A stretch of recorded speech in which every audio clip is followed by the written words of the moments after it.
spend a week with me in the Philippines. Let's go!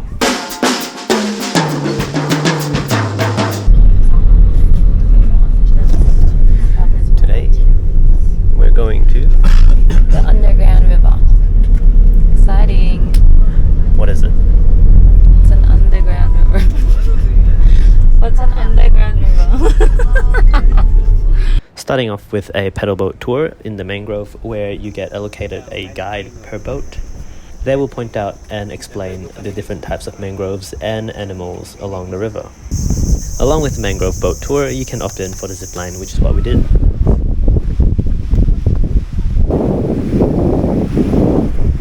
So right now we're on our way to the zipline. Getting to the zipline requires a bit of a hike. It is not very hard, it takes about 15 minutes, but it is worth it for that view and the experience.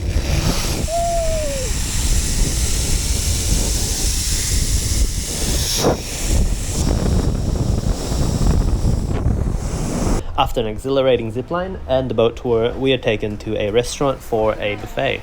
They offer local Filipino food and you can try a bit of everything.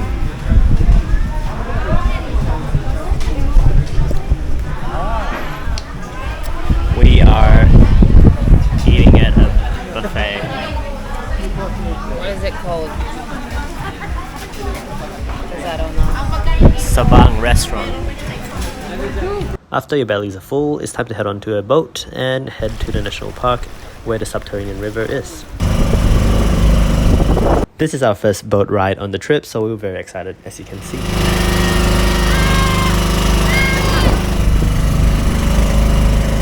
Here it is, the entrance to the underground river. After a quick photo session at the opening of the cave, we then head on to the boat. We were each given an audio device according to your language preferences. The contrast of the limestone cave opening and the river looks unreal, don't you think? Once inside the cave, we were told to keep quiet so we don't disturb any of the animals inside the cave. That's why we were not using any motor-powered boats, instead it's hand-paddled. Inside the cave it's actually pitch black, so I don't have a lot of footage to show. The Puerto Princesa underground river is declared as one of the new 7 wonders of nature. The underground river boasts a unique ecosystem teeming with biodiversity. Stretching almost 8.2 kilometers, it is one of the world's longest underground waterways, carving impressive cave formations as it flows into the sea. Although it is 8.2 kilometers long, the tour only took us about 2 kilometers in because the rest of the way is too narrow and you would have to swim inside the river, which is actually prohibited. It's time to go back.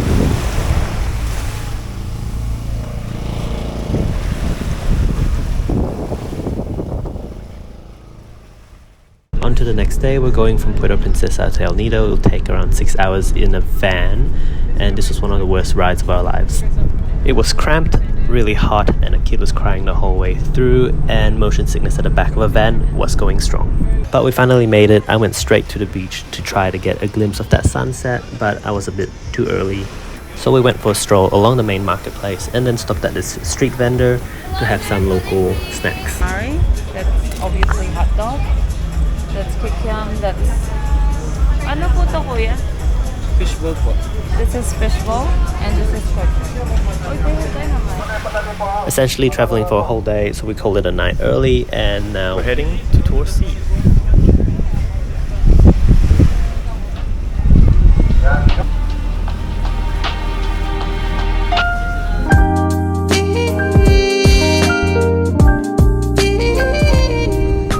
Tour C is one of the more popular El Nido tours, and it starts off with some kayaking.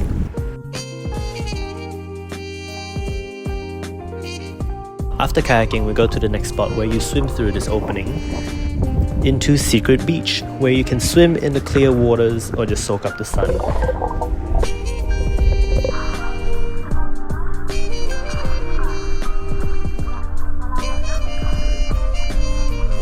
Lunch is then served buffet style on a beach before continuing on with the rest of the tour.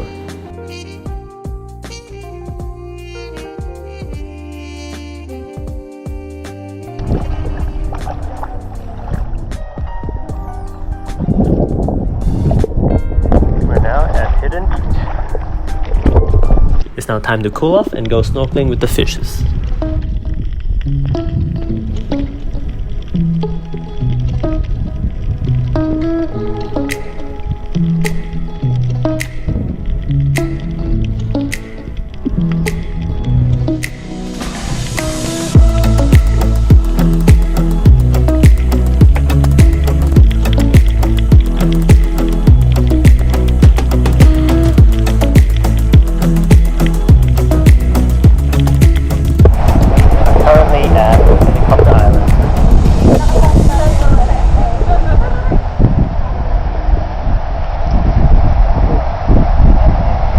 brings us to the end of Tour C.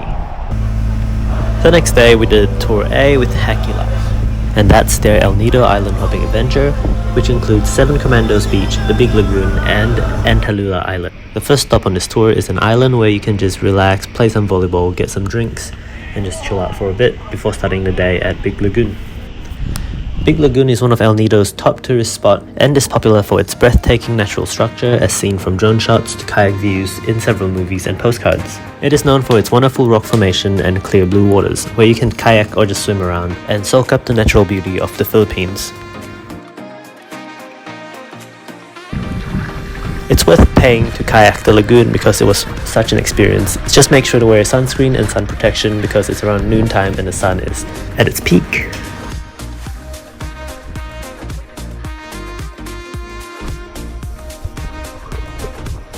After that, we went for a little dip in the water to cool off and just swim with the fish and the corals.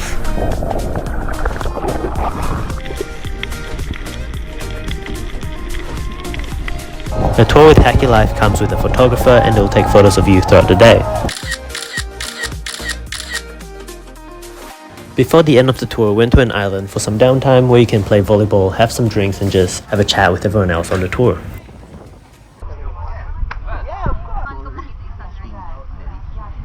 This is our boat ride back. If it's not a vibe, I don't know what is.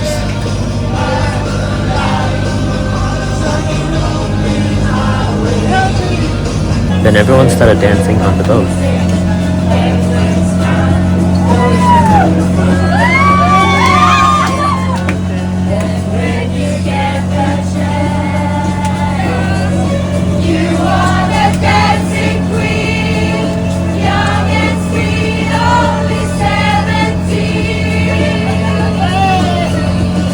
After the tour ends, we all get a complimentary drink at the rooftop bar overlooking the sunset. I would definitely recommend Hacky Life for your next tour in El Nido. We're back again with another tour. Today we're in Coron, Palawan. This is Coron Port where all the tours start, that's why it's so busy. Today we opted for the Pukawe Cave tour, which is essentially Tour A, but instead of Kayangan Lake, we're doing the cave. So I've forgotten my fins and snorkel mask.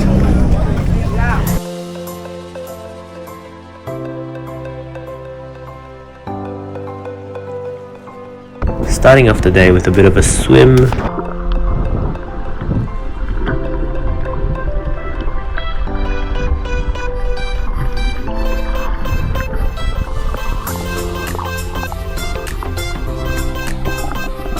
And then everyone got dropped off at Kayangan Lake, except for me and my friend who are going to do the cave. It felt more like a private tour because of this. No one else on this boat except for us. Private tour thing. To reach the cave, you would have to swim to shore, put on your helmets, and then do a little bit of a hike. Because everything I had was wet, the camera lens is wet, so it's a little bit blurry. After a bit of a hike, you go down these steel steps. Make sure to watch your head. Going down the steps, you're greeted with this beautiful view. In my opinion, Pukawe Cave is an underrated tour because not a lot of people were doing it. And it was just so nice swimming in the crystal clear waters. It is very much a hidden gem, opened up only about a year ago. The cave was privately owned, so it was never open to tourists, but I think it is definitely worth a visit.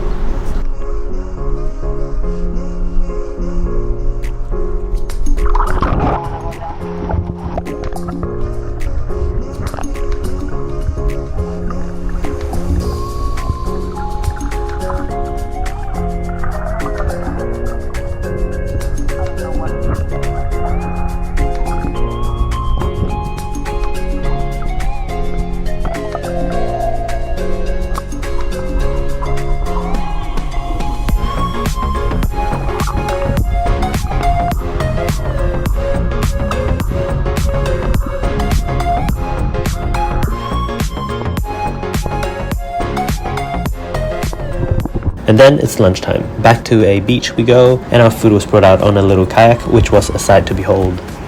It was such a feast. Just look at that. There's grilled fish, mussels, noodles, vegetables, prawns, rice, and even fruits. And after that, back in the water we go.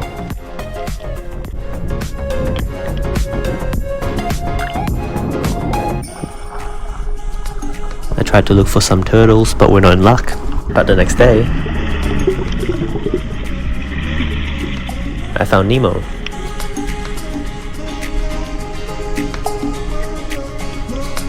For our last day in Coron, we're doing Barracuda Lake. But first, some food on the boat.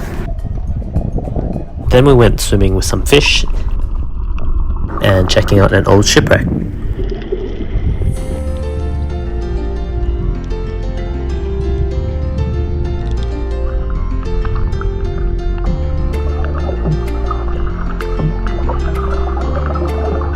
Then it's time for the highlight of the tour, that is Barracuda Lake. Despite its name, there aren't many barracudas in these waters. Barracuda Lake is known for its limestone formations and crystal clear waters, making it a stunning spot for both diving and snorkeling. It is also famous for its sharp change in temperature the deeper you go. And then we saw this guy, and he turned out to be one of the lifeguards who work there, and he was teaching us how to freedive. It was wild because he's got no equipment besides the weight belt.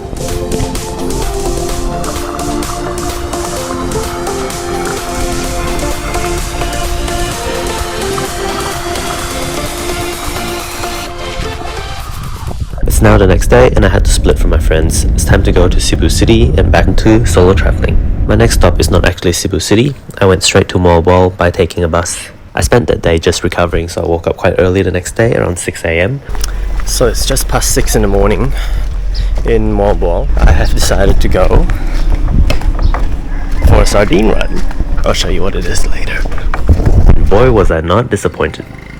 To get there, I just had to walk down the road, maybe 10 minutes, and get through this alleyway into the ocean.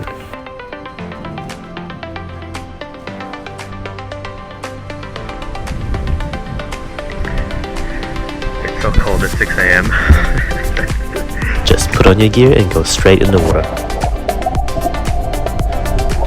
Just off the shore, about 20 meters, the reef drops off and you'll see schools of sardines.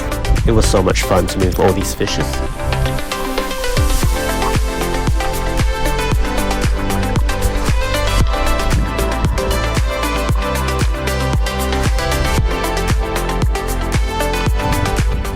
A stranger offered to help me take a video, which is so nice of him. And to top it off, I did manage to find not one, but 2 turtles to swim with.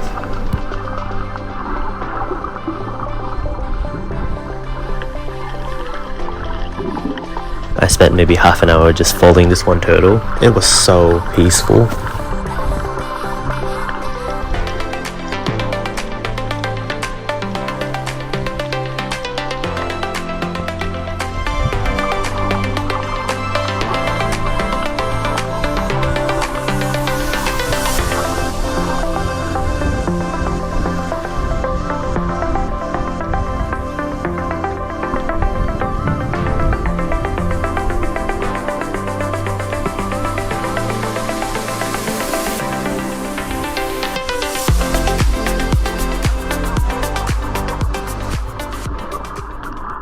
The next day, I booked a tour for canyoneering at Kawasan Falls. It is one of the must-dos in Cebu City, so I had to try it. I chose to stay at Moalboal because it's a lot closer to Kawasan Falls instead of from Cebu City. The cost of the tour was also a lot cheaper from Moalboal. I paid 2,200 pesos, which is around 57 Australian dollars. Everyone's assigned a personal tour guide for safety reasons, and they'll take videos for you too. I even got a human drone video at a mini waterfall.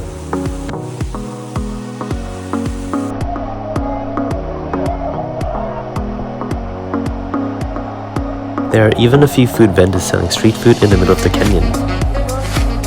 Now we're on the way to the third one. The third one's the highest at 10 meters. Let's go! My heart pumping. Jumping off these cliffs is so fun. I need to learn how to do a backflip.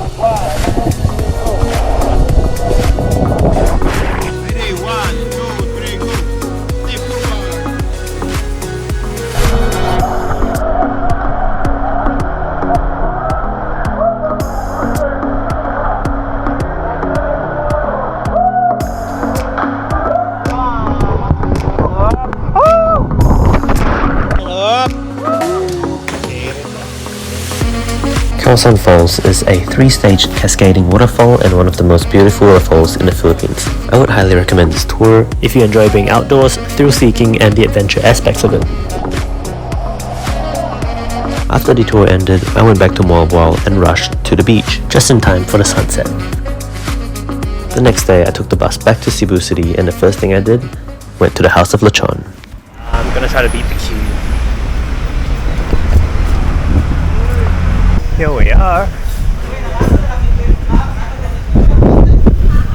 I ordered the car style lechon and it was pretty good. I don't have any videos of me eating it because I was a bit shy. My main mode of transport in Cebu was by taking Move It, a motorcycle-based Uber service, which was a bit cheaper than Grab. I didn't have much planned for Cebu, so I went to SMC Sightseeing, a large shopping mall, which is a big chain in the Philippines. I went to the Sky Park, which was honestly a pretty cool hangout spot, and the lighting at golden hour was perfect. Today, we're in Manila. This right here is the Dolomite Beach. It is basically an artificial beach along Manila Bay in the Philippines. I'm currently in Sabang. Today is not the day for walking around under the sun. It's 36 degrees. I'm sweating. It's a pretty nice park, but maybe not in the middle of the day. To cool down a little bit, I went to the National Museum of Fine Arts, which was not too far away. It is also free. It is honestly pretty cool in there, but I don't really understand art, so it would be better if I went with someone who knows their stuff. Then I went into Intramuros. It is a historic walled area within the city of Manila. It is a popular tourist attraction featuring well-preserved architecture, museums, and remnants of the city's past. Intramuros is home to Spanish-era landmarks like Fort Santiago with a large stone gate and a shrine to national hero Jose Rizal. This right here is the Manila Cathedral. It's famous for its architectural style, stained glass windows, and mosaic walls. And now into Binondo, also known as Chinatown. I didn't do much there, I just walked around the Divisoria, which is essentially a commercial center that sells low-priced goods. One thing I was recommended a lot was Manam Cafe, which was actually really good, so you should give that a shot too. If you enjoyed content like this, don't forget to like, comment and subscribe. See you in the next one!